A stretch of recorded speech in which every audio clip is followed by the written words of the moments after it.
ሮቤል መራመድ ይችላል ማለት ነው። እንደምታየው ዊልቸሩ ላይ እየቆለፈበት ነው። ይሄ ውሻ ልጅ እስከዛሬ ሲጫወትብኝ ነበር ማለት ነው። አሁን ይበቃል። ምናልባት እኮ ቀኑ ለእኛ ሆኖ አድናን ፈንግለን እናስወጥ ይሆናል ከዚህ ቤት። ህልም ህልም ህልም ህልም ሁልጊዜ፣ በዛ ላይ ደግሞ መሳካት የማይችል ህልም። ለምን አይሳካም? በደንብ እናሳካዋለን እንጂ። በስተመጨረሻም ሮቤል ተጋልጧል ማለት ነው። አድናንም ሮቤል ወንድሙ በሁለት እግሩ ቁሞ እንደሚሄድ አሁን ላይ አውቋል። ይሄን ነገር ደግሞ አድናንን በጣም ሰብሮታል። ታዲያ አሁን ላይ ሮቤልና ሚራም ውጭ በመውጣት እንግዲህ አድናን ስለ ግንኙነታችን አውቋል፣ ይሄን ደግሞ ያየውንና የሰማውን ነገር እንዳላየ እንዳልሰማ አድርገን ልንቀርበውና ውስጡ ልንበላው ይገባል በማለት እንግዲህ ያየውን ነገር እንዳያምን እናደርገዋለን በማለት ውጭ ወጥተው ተመካክረው ነበረ። ታዲያ ሲመለሱም እንግዲህ ሚራ ስትመለስ እጅጉን ያላሰበችው ያልጠበቀችው ነገር ነበረ የገጠማት። እንግዲህ አድናንም ሮቤልን ማውራት አለብኝ በማለት ስለ ደብዳቤው ሊያወራው ነበረ። ስለዚህ ቤት ውስጥም ሲፈልጋቸው ሮቤልና ሚራም ለምክክር ውጭ ወጥተው ነበረ። ስለዚህ ለሚራ ቢደውልላትም እሷ ሆስፒታል ቼክአፕ እንደነበራትና ቼክ ልታረግ እንደሄደች እንዲሁም ደግሞ ሮቤልም ክፍል ውስጥ እንደተኛ ነበር የተናገረችው። ነገር ግን በጣም ስማርት እና እንዲሁም ደግሞ አድናን እንዲነቃ ምክንያት የሆነችው እንግዲህ ሉሃና ናት። ሉሃናም የእውነት ሮቤል እዚህ ከሆነ ክፍሉ ገብተን ልናየው ይገባል በማለት እንግዲህ ክፍሉ ውስጥ ሲገቡ ግን እጅጉን አድናን ለማመን የሚከብደው ነገር ከአእምሮ በላይ የሆነ ነገር ነበረ የገጠመው። ይህንም ደግሞ ሉሃናን አበሳጭቷት ነበረ። ታዲያ አሁን ላይ ሚራ ስትመለስም እጅጉን ከባድ ነገሮች ነው የጠበቋት። ስለዚህም ጉዳይ የምናወራ ይሆናል። አሁን ላይ አድናን ሁሉን ነገር የቀረው ነገር የለም፣ ሁሉን ነገር አውቋል። ስለዚህ ቀጣይ ምን ሊፈጠር ይችላል የምናወራ ይሆናል። በሌላ በኩል እንግዲህ ሮቤልና ሚራ በሚወሩበት ሰዓት አሁን ላይ ያወቀው ግንኙነታቸውን ቢሆንም ነገር ግን ያን ያወቀውን ደግሞ እንዳያምን ለማድረግ ወስነው እንደነበረና እንዲሁም ደግሞ ሮቤልም ቁሞ መራመድ እንደሚችል ካወቀ ከባድ ችግር ሊፈጠር እንደሚችል እንግዲህ በራሳቸው በአንደበታቸው እየተናገሩ ነበረ። ታዲያ አሁን ላይ ምን ሊፈጠር ይችላል ማለት ሮቤል አሁን ቁሞ እንደሚሄድ አድናን አውቋል። ይህን ነገር ደግሞ ሮቤል ሲሰማ ምን ሊፈጠር ይችላል የምናይ ይሆናል ማለት ነው። ሰላም ጤና ይስጥልኝ ውድና የተከበራችሁ የቻናሌ ቤተሰቦች፣ ተወዳጁን ድራማ ሉሃና ቀጣይ ክፍል ወደ እናንተ ይዤላችሁ መጥቻለሁ። በዚህ ክፍል ላይ ብዙ ነገሮች ተፈጥረዋል። ቀጣይስ ምን ሊፈጠር ይችላል የሚለውን ነገር የምናወራ ነው የሚሆነው። ታዲያ ተወዳጆቼ ቪዲዮውን ስጀምሩ ላይክ እንድታደርጉና እስከ ቪዲዮ ፍጻሜ አብራችሁ እንድትቆዩ በአክብሮት እየጋበዝኳችሁ፣ በስተመጨረሻም እንግዲህ ሮቤል ተጋልጧል ማለት ነው። ሚስጥሩ እያንዳንዱ ነገር ወጥቷል። ታዲያ አሁን ላይ አድናን ሁሉንም ነገር አይቷል ማለት ሮቤል በሁለት እግሩ ቁሞ እንደሚሄድ አሁን ላይ አውቋል። እንግዲህ ሮቤል ሉሃናን በጣም ስለምወዳትና ስለማፈቅራት ነው ደብዳቤውን የጻፍኩት እኔ ነኝ። ነገር ግን ሉሃና ስትጨነቅና እንዲሁም ደግሞ ስትሰቃይ ማየት አልፈለግኩም። ምክንያቱም ያለ ሉሃና እኔ መተንፈስ አልችልም፣ በጣም ነው የማፈቅራት በማለት በማስመሰል እንግዲህ ለአድናን እየተናገረ ነበረ። ታዲያ አድናንም ይሄን ነገር በጣም ነበር ያበሳጨው። ምክንያቱም ሰው እንዴት በአንድ ማሊያ ብዙ ነገሮችን ይቀይራል? ቢያንስ ደግሞ የለበስከውን ማሊያ ልትቀይረውና ልታጥበው ይገባል ብሎ በከባዱ ነበር ያስጠነቀቀው። ይሄ ነገርም አሁን ላይ ለሮቤል በጣም ግራ ተጋብቷል። ምን እየሆነ ነው? ምን እየተፈጠረ ነው? ወንድሜ ማላቀ ወንድሜ እየወንክቤ ነው እያለ እንግዲህ ማስመሰሉን እኔ ወንድሜ አይደለም ወንድሜ አትበላይ ነበር ያለው። በእውነት የጥፊ ራሱ ቢያጠናግረው ዛላ በጣም ነው ደስ የሚለኝ። ምክንያቱም ይሄ የማስመሰል ጥጉ ሉሃናን ለመግደል እንግዲህ ራሱ ነበረ ሚራን ሉሃናን ልትገያት ይገባል፣ አሁን ላይ ሲጠርግሽ ግዳያት፣ አንቺ ደግሞ ለእኔ የልቤ ንግስት ትሆኛለሽ፣ ለልጆችም ደግሞ ቆንጆ ታሪክ ነው። በቃ ይሄ እናታችሁ በጣም ጀግና እንዲሁም ደግሞ ቆራጥ ናት፣ በጣም ትሁት ሰው ናት ብዬ እናገርልሻለሁ እያላት ነበረ። በነገራችን ላይ እንደ ሚራ የሚያሳዝነኝ ሰው የለም። የምታሳዝነኝ ደግሞ እንደ ነዷት መነዳቷ ነው። እንግዲህ ሮቤል እንደሚፈልገውን የወደቀና እንዲሁም ደግሞ የበቀል ጥጉን ነው እያሰራት ያለ። እንግዲህ አድናን ወንድሙን መበቀል ስለሚፈልግ የሚበቀለው ደግሞ እሷን እንግዲህ ወንጀለኛም ለማድረግ እንዲሁም ደግሞ የሚፈልገውን ስራ የሚሰራው በሚራ ነው ማለት ነው። ሚራን እንግዲህ ከዚህ በፊት እኔ ወድጄሽም አፍቅሬሽም አላቅም፣ አንቺ ጅል፣ እንዳንቺ የሚያስጠላኝ በዚህ ምድር ላይ እንዳንቺ የሚያስጠላኝ ሴት የለም ነበር ያለ። ነገር ግን አትጠቅሚኝም አትጎጂኝም ነበር ያለ። ማለት ያው ለአንዳንድ ወንጀሎቹና ለአንዳንድ ሁኔታዎች ስራ ማስፈጸሚያው ሜራ ስለሆነች ማለት ነው። ታዲያ አሁን ላይ ሉሃናን እንግዲህ ሴት አድርጋ ልትገላት ስትል ነበረ አድናን የደረሰው። በደረሰም ሰዓት በጣም ነበረ የደነገጠው አድናን። ከአቅሙ በላይ የሆነ ነገር ነው ማለት ሚራ እስከዚህ ድረስ እስከዚህ ጥግ ትሄዳለች ብሎ በፍጹም አስቦ አያውቅም ነበረ። ክህደቱን ፈጽማበታለች። አድናን የዋ ስለሆነ በቀልን እንኳን አላሰበም፣ ብዙ ነገሮችን አላሰበም። ማለት እንደ ሰውኛ የገዛ ሚስቱ ከገዛ ወንድሙ ጋር ይሄን አይነት ክህደት ተፈጽሞበት በቀልን አላሰበም፣ ከባድ ነገር አላሰበም። ነገር ግን እዚሁ ቁጭ አድርጌ አይቀጡ ቅጣትን እቀጣቸዋለሁ ብሎ ነበረ ያሰበው። ነገር ግን አሁን ላይ ሉሃናን ሲጣርጋ ልትገላ ስትል ነበር። በጣም ነው የደነገጠው በነገራችን ላይ። ከዛም እንግዲህ ሚራን የጥፊ አጩሏታል። በዚህም ጉዳይ እንግዲህ ሚራም አልሞት ባይ ተጋዳይ አይነት ነገሮችን ነው ስታሳየ ነበረ። ጭራሽ በድፍረት እንዴት እኔ ሚስት ሆኜ ለዛች ለማትረባ ልጅ እንዴት የጥፊ ትመታኛለህ? እንዴት አደርጋለህ? ለእሷ ብለህ ነው ይሄን ነገር ያደረግከው? በማለት ብዙ ነገሮችን እየቀባጠረች ነበረ። እሱ በራሱ በጣም ነበር የተደመመው። ምክንያቱም አንቺ በጣም ልታፍሪ ይገባ ነበር እኮ አንቺ ድፍት ብለሽ ራሱ ስቅስቅ ብለሽ ልታለቅሽ ይገባ ነበረ።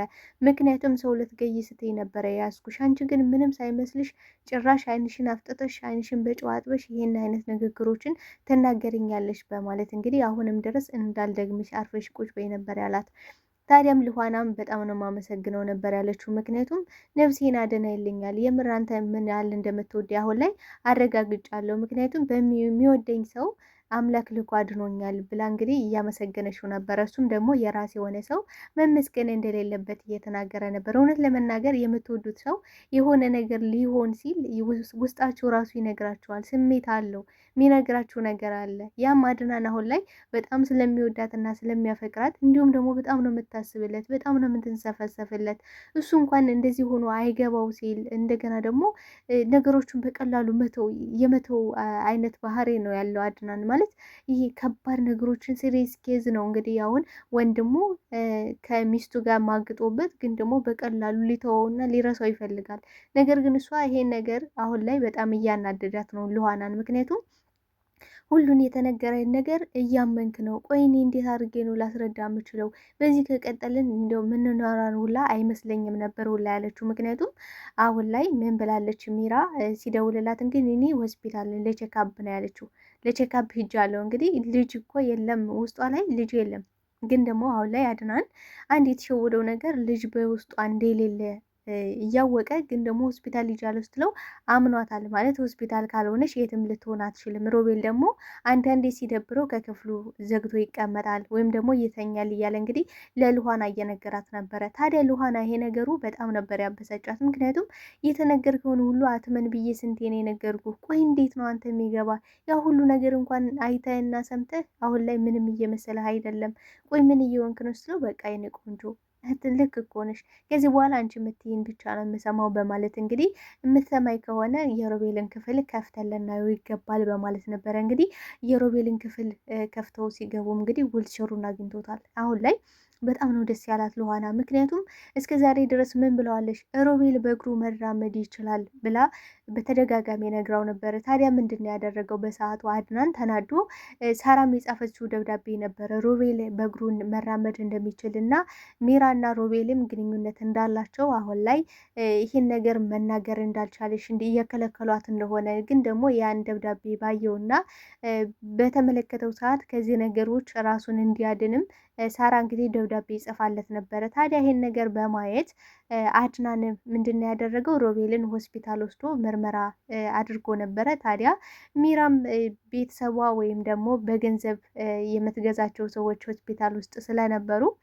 እንግዲህ ሮቤል እየመጣ ነው፣ ወንድሙ ይዞት መጥቷል። ስለዚህ የውሸት እንደተለመደው የውሸት ምርመራ መርምረ እንድሰጠው ፈልጋለሁ በማለት የውሸት ምርመራ ሰጥተውት ነበረ በሰዓቱ። በዛም ሰዓት እንግዲህ በጣም ነበር የተናደደው አድናን። ምክንያቱም ልኋና አንቺን ሰምቼ ወንድሜን አጣሁት፣ ወንድሜ መቼም ከዚህ በኋላ እኔን ሊያምነኝ አይችልም፣ የወንድሜን እምነት አጥቼዋለሁ፣ ወንድሜን በገዛ እጄ አጥቼዋለሁ በማለት እንግዲህ ልኋናን የጥፊ መትቷት ሁላ ነበረ። በጣም ነበረ ያዘነችው ልኋና እውነት ለመናገር። ቆይ አድናን፣ እኔ እኮ ይህን ሁሉ ነገር የማደርገው ለአንተ ብዬ ነው እንጂ እኔ እኮ ምንም የሚጎልብኝ ነገር የለም። እዚህ ጋር ያለሁት አሁን አድናንንና እንዲሁም ደግሞ እህቴ ሳራን እስካገኝ ድረስ እስከ ጥግ ድረስ እሄዳለሁ። ምንም ይሁን ምን እስከ ጥግ ድረስ እሄዳለሁ፣ አድናንንም አነቃዋለሁ ብላ ነበረ። አሁን ላይ እንግዲህ ያሰበችውና ያቀደችው ነገር ሁሉ ሆኖላታል፣ ከሳራ ውጭ ማለት ነው።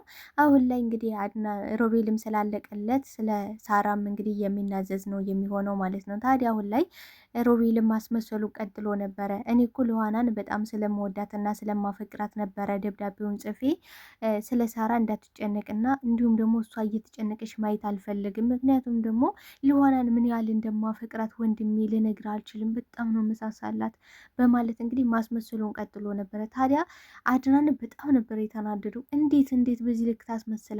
ሰው በዚህ ልክ እንዴት ማስመሰል ይችላል? ደግሞ እንግዲህ ሚራን ፍለጋ ነበረ ወደ አድናን ክፍል የሄደው። ስለዚህ አሁን ላይ ከሚራ ጋር የምታደርጉት ነገር ማለት ሌሊት እየመጣሽ የምታጫውትህ ወሬ የምታወራ ትዝ ብሎህ ናፍቆህ ነው አደለ እዚህ ድረስ የመጣው መተለጠራት ነው ነበር ያለው። በጣም ነው ግራ የገባው ሮቤል። እንዲህ ይህ ሰው ያውቋል እንዴ? ምንድን ነው የሚያወራው? ምንድን ነው እያለ ያለው የሚለው ነገር በጣም አሳስቦት ነበረ። ምክንያቱም እሱ በቃ ምንም የማይነቃ ጅል መስሎ ነበረ ሲያዩ። ነገር ግን አሁን ላይ የገቡበት ችግር በጣም ከባድ ነው። ከዚህ ችግር እንዴትም ብለን መውጣት አለብን በማለት እንግዲህ ሚራና እንግዲህ ሮቤልም እየተመካከሩ ነበረ። ታዲያ ይህ ችግር አሁን ላይ ሊወጡበት የሚችሉ አይነት ችግር አይደለም። አሁን ላይ አድናን ምንም የተደበቀ ነገር የለም። ከዚህ በኋላ አስመስለን እንለፍ እንኳን ቢሉ የሚያስመስሉበት ምንም አይነት ሁኔታ አይኖራቸውም ማለት ነው። እንግዲህ አሁን ላይ በእውነት ልኋና በጣም ሰው ናት፣ የምርም አፍቃሪ ናት። ምክንያቱም አይኑን እንዲገልጥ ብቻ ሳይሆን ወንድሙ ምን ያህል በሱ ላይ እያደረገ ያለውን ነገር እንግዲህ ቃል በቃል ነው ያሳየችው ልኋና በሩን ከፍተን ማየት አለብን ባትል ኑሮ እንደለመዱት ማስመሰላቸውን ሊቀጥሉ ነበረ። እንዲሁም ደግሞ ሚራም ከመጣች በኋላ አድናን በቃ ሆስፒታል አሁን ላይ እንክብካቤ ያስፈልጉሻል ተባልኩኝ፣ ስለዚህ አሁን ላይ እንክብካቤ ያስፈልገኛል በማለት ብዙ ነገሮች ልትበጣጠስበት ነበር የፈለገችው። ነገር ግን አሁን ላይ አልተሳካላትም፣ ሁሉ ነገር ከሽፏል ማለት ነው። እንግዲህ ምንድነው ያደረገው ሮቤል? በቃ ልኋናን ማስወገድ አለብን ብሎ ነበረ። ምክንያቱም አሁን ላይ አድናን ነቃ ነቃ እያለ ያለው በእሷ ምክንያት ነው። ስለዚህ እሷን ያስወገድናት ማለት ደግሞ እሱ እንደ በፊቱ ጀዝባ ነው፣ ምንም የሚነቃ ምንም የሚያስተውለው ነገር የለም። ከዚያም በኋላ እንደፈለግን የምንፈልገውን ሀብት ንብረት መውሰድ እንችላለን ብሏል ማለት ነው። ስለዚህ እንግዲህ ሚራ ግን እዚህ ቤት መልቀቅ አለብን፣ ይህን ቤት ጥለን መሄድ አለብን፣ ምክንያቱም ንግግሩ ምንም አላማረኝም፣ የሆነ የነቃ ነው የሚመስለው ብላለች።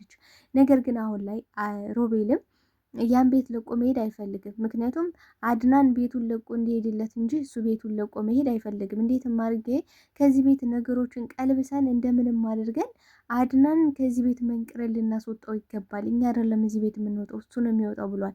ነገር ግን አሁን ላይ ሮቤል ይሄን እያለ ያለው ሚራንም አሁን አድናንን መንቅሮ ካስወጣ በኋላ ቀጣይ ደግሞ ተራዋ እንግዲህ የሚራ ነው። ሚራ የሚወዳት የሚያፈቅራት ነው የሚመስላት። ዝም ብላ ኢነርጂዋን የምጨርስ ዝም ብላ በቃ ከሚወዳት ባሏ ጋር የተለያየሽው በራሷ ጥፋትና በራሷ እጅ ነው እንጂ ሮቤል ወዷት አፍቅሯት ማያውቅም። ስለዚህ አሁን ላይ ብዙ ነገሮችን እንግዲህ ልታነቃት ሞክራ ነበረ ልኋና። ነገር ግን ሚራ እንግዲህ አይኗ ተጋርዷል። ያው ፍቅር ብላ ነው እንግዲህ የምታስበው ከባሏ ወንድም ጋር አብራ እየማገጠሽ። ይሄ ፍቅር ከሆነ ከፍቅር ሞት ይሻላል እንድንል ነው የሚያደርገን። ይሄ ፍቅር ከሆነ የምርሷ እንደምትለው ፍቅር ከሆነ ማለት ነው። እና አሁን ላይ በጣም ከባድ ችግር ውስጥ ነው የገቡት። እውነት ለመናገር አሁን ላይ አድናን ምን ሊወስን ይችላል? እስኪ ሀሳብ አስተያየታችሁን በኮሜንት ሴክሽን ላይ አስቀምጡልኝ ተወዳጆች። እኔ እንደሚመስለኝ አድናን የመጨረሻ ውሳኔ እጃቸውን ለፖሊስ እንዲሰጡ ማድረግ አለበት ብዬ አስባለሁ። ነገር ግን አሁን ላይ ልኋና ስለቴ ስለ ሳራ እስክናቅ ድረስ ምንም ነገር ማድረግ የለብንም ብላለች። ነገር ግን አሁን ላይ አድናን እንዳወቀ የሚያውቁት በምንድን ነው ካለን ሮቤል አሁን ላይ በግሩፕ በሁለት እግሩ እንደሚሄድና እንዲሁም ደግሞ ለምን እንደዋሸው ነው በጥያቄ ላይ አፋጥጠው የሚችለው አድናን። ምክንያቱም ይሄን ነገር አሁን ላይ መደበቅ አይችልም። ምክንያቱም ሬዲ ውርቸር ላይ ቁጭ ብሎ ነው እንግዲህ ሚራ የመጣችው። ስለዚህ አሁን ይሄን ነገር መደበቅ አይፈልግም ማለት ይሄን ነገር እንደ ቀድሞ ሚስጥር አድርገው አይቀመጡም። ስለዚህ አሁን ላይ ሮቤል ምን ሊል ይችላል? ምን አይነት ማስተባበያ ነው ለአድናን ሊሰጠው የሚችለው? እስኪ ሀሳብ አስተያየታችሁን ተወዳጆች በኮሜንት ሴክሽን ላይ ያስቀምጡልኝ። ሮቤል አሁን ላይ ስለተጋለጠና ጉዱ ስለወጣ በጣም ደስ ብሎኛል። ሚራና ሮቤልን በስተመጨረሻ ጉዳቸው ፈልቷል። አሁን ላይ በአድናን እጅ ውስጥ ነው የሚገኙት። ተወዳጆች ሀሳብ አስተያየታችሁን በድጋሚ በኮሜንት ሴክሽን ላይ ያስቀምጡልኝ። አብራችሁኝ ስለነበረን ቆይታ እጅግ አድርጌ አመሰግናለሁ። ለቤቴ አዲስ ከሆናችሁ ቤቱን ሰብስክራይብ በማድረግ ቤተሰብ እንድትሆኑ በአክብሮት ጠይቃለሁ። ባይ ባይ ተወዳጆች፣ እወዳችኋለሁ።